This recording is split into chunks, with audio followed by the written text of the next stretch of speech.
Nagluluto tayo ng beef and broccoli na gulay. So, nagisa ko na yung bawang sibuyas at saka yung bell pepper or capsicum. So, idagdag na natin ang naka-blanch na broccoli. So, hot cook na yun siya. Naka-hot cook na.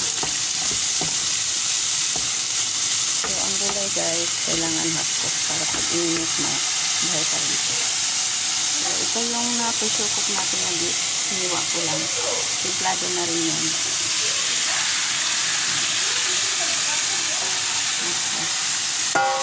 Pairin natin guys. Sorry sa inyo guys.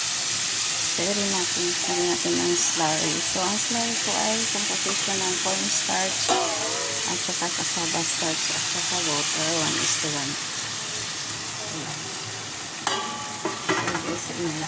So, paghaluin lang natin hanggang sa maging sticky na siya. Yan, mamaya magtutubig ng konti yan. Magtutubig ng konti yan mamaya guys. Kasi ang broccoli ay natubig naman siya pagluto na. So, ayan guys. Tapos na ang ating beef and broccoli. Pero tikman pa rin natin kung ano na. So, kamayin ko na lang guys. After all, kami lang naman kakain.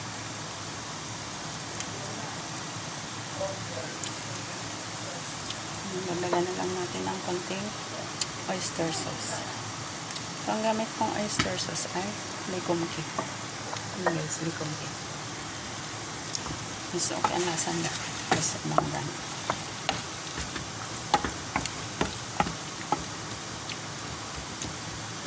So, takpan lang natin ito na mga 1 minute and then ready to serve na yun.